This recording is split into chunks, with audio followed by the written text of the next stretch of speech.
তাপশোষী বা তাপগ্রাহী প্রক্রিয়া, যে তাপের গ্রহণ হয়েছে এখানে, তাপগ্রাহী বিক্রিয়া। কারণ এটা এমনি এমনি বেরোয়নি, বাইরের কক্ষপথে ইলেকট্রনটা এমনি এমনি বেরোয়নি, এখানে বার করতে গিয়ে আমাদের শক্তি দিতে হয়েছে বাইরে থেকে।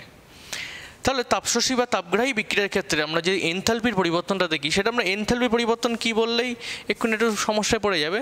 যে এনথালপির পরিবর্তনটা কি, সেটা আমরা অ্যাকচুয়ালি তাপের পরিবর্তন বলে বুঝি।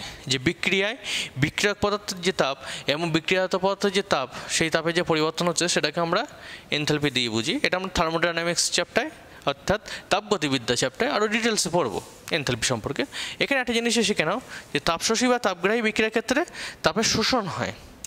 তাপের শোষণ হয় মানে এখানে কিন্তু আমরা ডেল্টা এইচ দিয়ে প্রকাশ করব জিনিসটা, যে ডেল্টা এইচ তখন পজিটিভ হয়ে যাবে। ডেল্টা এইচ কিন্তু পজিটিভ হয়ে যাবে তাপশোষী বা তাপগ্রাহী বিক্রিয়ার ক্ষেত্রে। ডেল্টা এইচ পজিটিভ হলে এখানে কিউ দিয়ে যদি লেখা হয়, অর্থাৎ বিক্রিয়াটাতে অনেক সময় দেখবে কিউ দিয়ে লেখা থাকে, অনেক সময় অনেক বিক্রিয়া, যে এনএ থেকে N A plus plus E minus Q, এরকম ধরো লেখা থাকলো। মাইনাস কিউ মানে কি, এনএ থেকে এনএ প্লাস হতে গিয়ে এবং একটা ইলেকট্রনকে তাড়াতে গিয়ে কিছু পরিমাণ তাপ, অর্থাৎ কিউ পরিমাণ তাপ এখানে শোষিত হয়েছে, কমে গিয়েছে তাপ। বুঝতে পারছো? অর্থাৎ তাপ লেগেছে।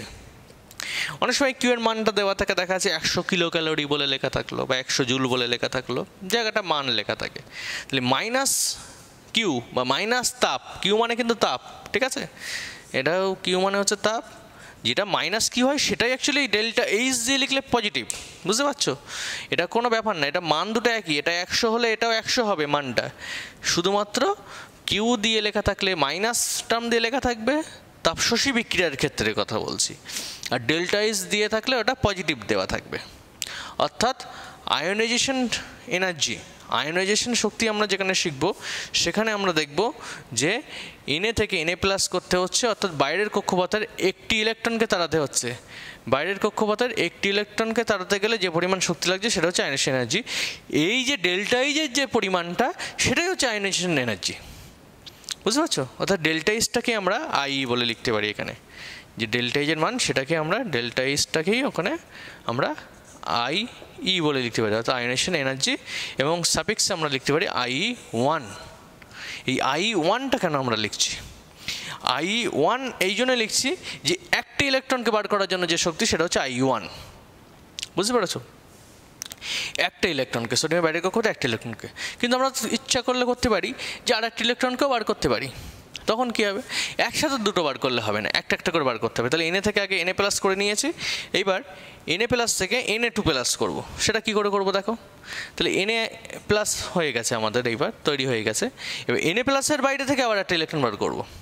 তাহলে এনএ প্লাসের বাইরে থেকে আর একটা ইলেকট্রন বার করতে গেলে দেখো এনএ প্লাস হয়েছিল, আর একটা বার করে দিলাম, তাহলে এনএ এবার কী হয়ে যাবে বলো তো? 2 প্লাস। এবং এখানে ইলেকট্রন কটা তাহলে বেরোলো? আমরা একটা বার করেছি, একটা একটা করে বার করবো। তাহলে এনএ প্লাস থেকে এনএ2 প্লাস হতে গেলে এখানেও কিছু পরিমাণ তাপ লেগেছে, অর্থাৎ এখানেও মাইনাস কিউ হয়েছে বা ডেল্টা এইচ পজিটিভ হয়েছে কিছু পরিমাণ। কিন্তু আগের যতটা তাপ লেগেছিল, এবার তাপের পরিমাণ কিন্তু আলাদা, এবং এবার তাপ কিন্তু আরও বেশি লাগবে। এইবারের তাপ কিন্তু ডেল্টা এইচের মান আরও বেশি হবে, অর্থাৎ I2-র মানটা কিন্তু বড় হবে। I2 এর মানটা কিন্তু বড় হবে, অর্থাৎ I2 is greater than IE1 হবে। এইটা কেন হবে, এইটা আমরা শিখব। যে দ্বিতীয় আয়োনাইজেশন এনার্জি, প্রথমটা ছিল কি I1টা প্রথম আয়নীভবন শক্তি, ফার্স্ট আয়োনেশন এনার্জি, মানে কি ফার্স্ট যে ইলেকট্রনটা, অ্যাকচুয়ালি ফার্স্ট ইলেকট্রন মানে কি অ্যাকচুয়ালি লাস্ট ইলেকট্রন, মানে সর্বশেষ কক্ষপথে সর্বশেষ ইলেকট্রনটা বার করতে গিয়ে যে শক্তিটা লেগেছিল সেটা হচ্ছে I1। আর I2 কি তার পরের, মানে তার আগের যে ইলেকট্রনটা, একটা বাইরের কক্ষপথে ইলেকট্রন বেরিয়ে গেছে, এবার তার নেক্সট যে লাস্ট যে ইলেকট্রনটা আছে সেটা বার করতে গিয়ে যে শক্তিটা লেগেছে সেটা হচ্ছে I2। এবার আমরা দেখব যে এখানে I1 এবং I2-র মধ্যে I2 কেন বড়, বা এরপরে যদি আমরা I3-র দিকে যাই, I3 আরও বড় হবে, I4-এ গেলে I4 আরও বড় হবে, IN-এ গেলে আরও বড় হবে। সেটা কেন, সেটা আমরা একটু এখানে ব্যাখ্যা করে নেব। দেখো,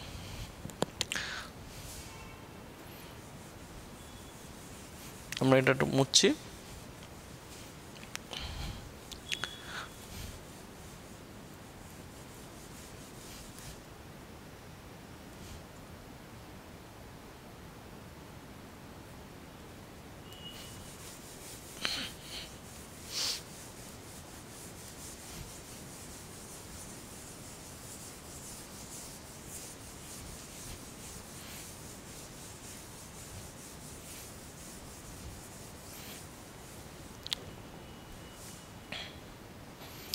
দেখো I2 I3 ইত্যাদি যদি পরপর যাই, অর্থাৎ আমরা I3 দিয়ে একটু শুরু করি, তাহলে আমাদের বোঝাতে সুবিধা হবে।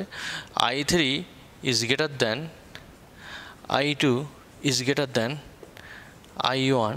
কেন এটা কেন হয়, এটা তো আমরা শিখে নিই। দেখো আমরা একটা উদাহরণের সাহায্যে শিখি। যদি সোডিয়াম দিয়ে বুঝি, তাহলে Na থেকে Na প্লাস করছি, প্লাস ই করছি, এইটার যে শক্তি সেটাকে আমরা I1 বলছি, এটাকে I1 বলছি, I1। Na প্লাস থেকে Na2 প্লাস করছি, প্লাস ই করছি, এটা হচ্ছে I2। Na3 প্লাস করছি,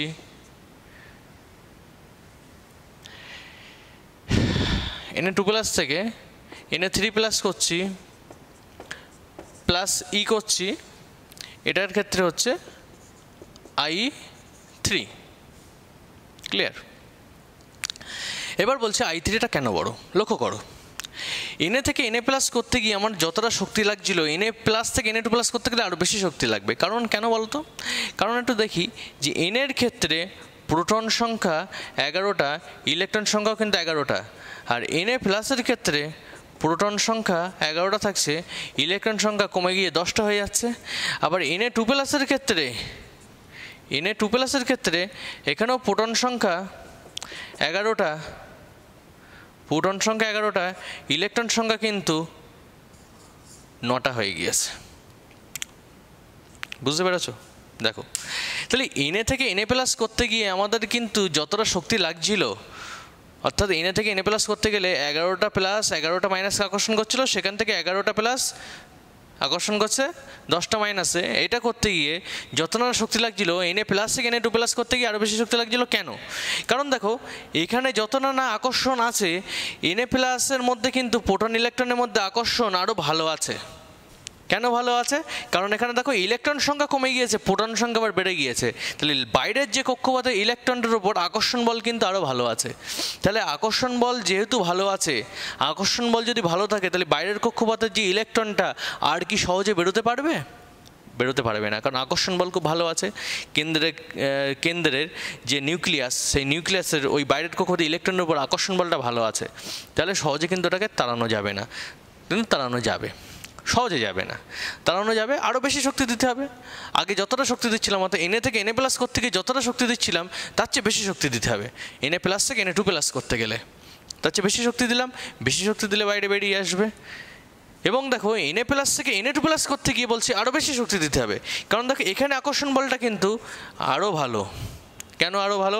কারণ এখানে প্রোটন সংখ্যা 11টা 11ই আছে, ইলেকট্রন সংখ্যাটা কিন্তু আরও কমে গেছে, অর্থাৎ মাইনাস চার্জ কমে গিয়েছে। মাইনাস চার্জ যত কমে যাবে, প্রোটনটা আরও জাঁকিয়ে বসবে ওর ওপরে, আরও ভালো করে আকর্ষণ করবে। আরও ভালো করে যদি আকর্ষণ করে, সাইজ আরও ছোটো হয়ে যাবে। সাইজ ছোটো হয়ে যাওয়ার জন্য আকর্ষণ বলটা ভালো থাকবে, ভালো থাকলে বাইরের কক্ষপথে ইলেকট্রনটা সহজে তাড়ানো যাবে না। তাহলে তাড়ানো যাবে, সবচেয়ে বেশি শক্তি দিতে হবে। সবচেয়ে বেশি শক্তি দিলে তারপরে Na প্লাস থেকে Na3 প্লাস, Na2 প্লাস থেকে Na3 প্লাস করা যাবে। তাহলে যত আমরা নিচের দিকে নামবো আস্তে আস্তে, I1 থেকে 2 থেকে 3 থেকে 4 5 6 7 ইত্যাদি যত নিচের দিকে নামবো, তত কিন্তু আমাদের শক্তির মানটা বেশি দিতে হবে। ঠিক আছে?